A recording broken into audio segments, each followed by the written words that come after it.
گی، لہذا اسی در میں تمہیں کامیابی ملے گی اور اسی چوکھٹ میں تمہیں کامیابی ملے گی۔ اس مسجد کے علاوہ تمہیں کہیں پہ بھی کامیابی نہیں مل سکتی۔ پروردگار قرآن کریم کے اندر فرماتا ہے وَمَا خَلَقْتُ الْجِنَّ وَالْإِنسَ إِلَّا لِيَعْبُدُونَ۔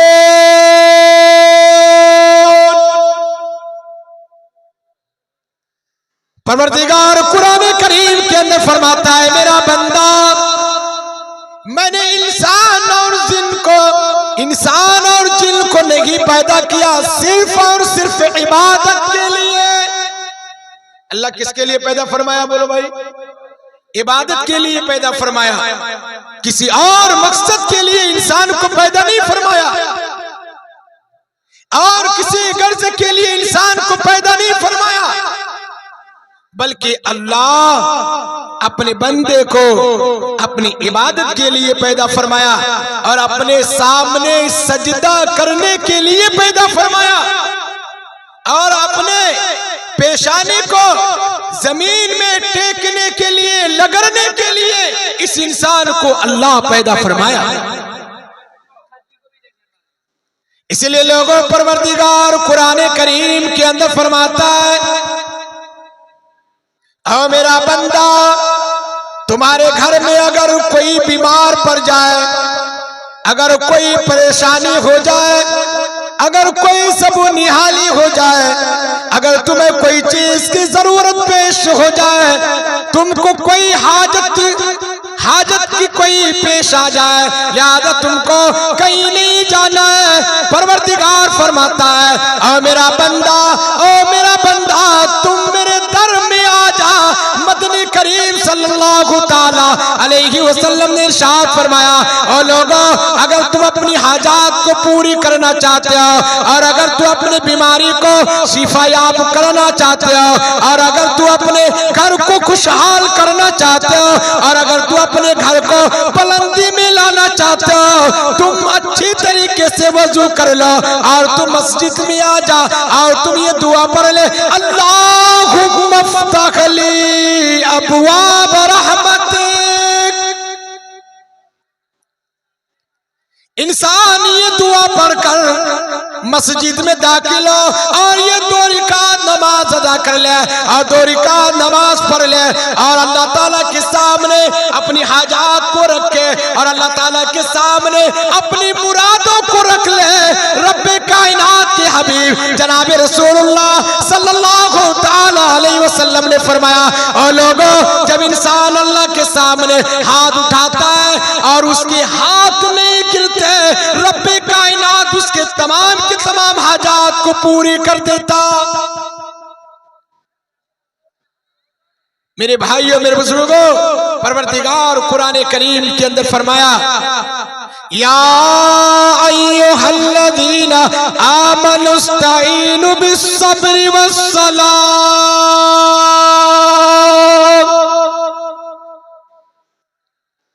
او میرا بندہ، کوئی بھی پریشانی آئے، کوئی زبو نہالی آئے، تم نماز کے ذریعے سے اپنے تمام کے تمام حاجات کو پوری کر لو۔ او لوگوں، آج ہمیں کوئی پریشانی آتی،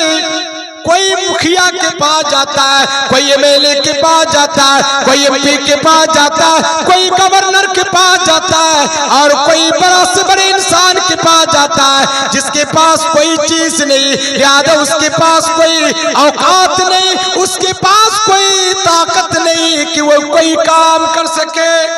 اللہ کے پاس نہیں جاتا، اللہ کے پاس نہیں جاتا۔ ایک بڑھیا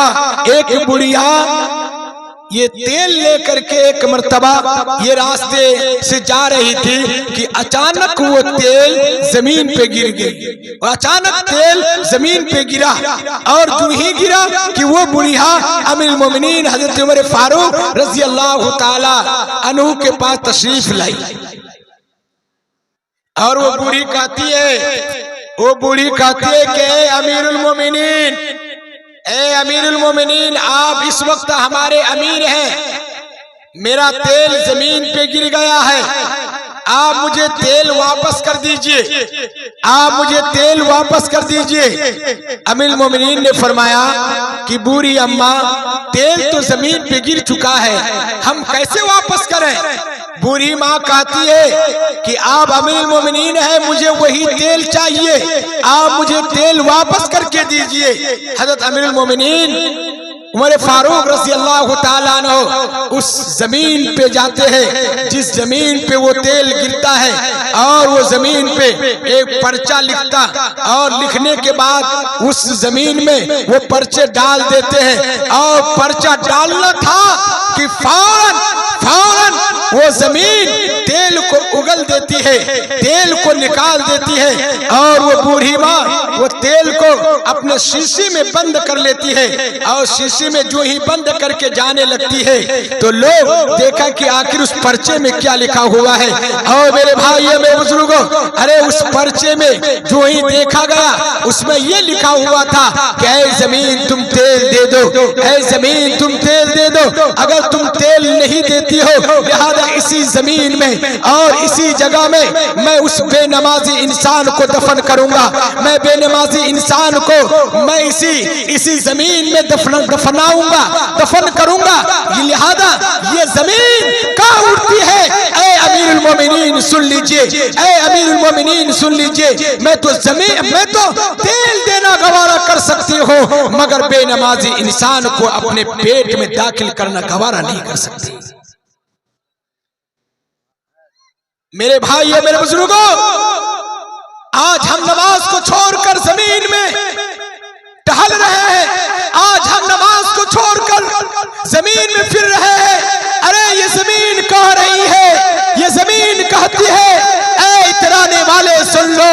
اے بے نمازی سن لو، آج تو میرے پشت میں اکڑ کے چل رہا ہے، آج تو میرے پشت میں اترا کر چل رہا ہے، ایک وقت آئے گا کہ جب تو میرے پیٹ میں آئے گا اور جب تو میرے اندر میں آئے گا، کیونکہ ہر انسان کو اس دنیا سے جانا ہے، کوئی باقی رہنے والا نہیں ہے، لہذا کوئی بھی زندہ رہنے کے لیے نہیں آیا ہے۔ اور میرے بھائی اور میرے بزرگوں، کسی کی عمر تو 10 سال کی ہوتی ہے، کسی کی عمر 20 سال کی ہوتی ہے، کسی کی عمر 30 سال کی ہوتی ہے، کسی کی عمر 40 سال کی ہوتی ہے، کسی کی عمر 50 سال کی ہوتی ہے، اور جو ہی وقت پورا ہوتا ہے اور ملک الموت آ کر اور یہ موت آ کر اس کے روح کو قبض کر لیتا ہے، کیونکہ موت تو سب کو آنی ہے، کیوں؟ اس لیے کہ دنیا میں نبی آئے دنیا سے چلے گئے، صحابہ آئے چلے گئے، تابعین آئے چلے گئے،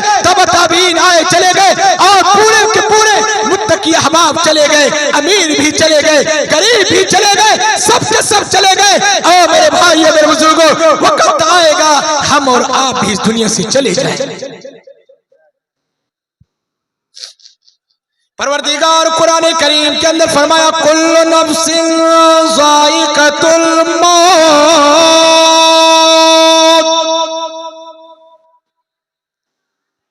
پروردگار فرمایا کہ میرا بندہ چاہے امیر کیوں نہ ہو، غریب کیوں نہ ہو، مسکین کیوں نہ ہو، محتاج کیوں نہ ہو، پڑھے لکھے کیوں نہ ہو، ان پڑھ کیوں نہ ہو، چھوٹے گھر کا یا بڑے گھر کا، سارے لوگوں کو موت آ جائے گی۔ موت کسی کو چھوڑنے والی نہیں ہے، موت سے کسی کو رستگاری نہیں ہے، آج نہ کل موت کا مزہ سارے انسان کو چکھنا ہوگا، سارے کے سارے لوگوں کو اسی زمین کے گڑھے میں جانا ہوگا جہاں کی 2 گز زمین سارے لوگوں کے لیے تیار ہے، اسی 2 گز زمین میں تمام کے تمام انسان کو جانا ہوگا۔ جب سے بنی ہے دنیا، جب سے بنی ہے دنیا،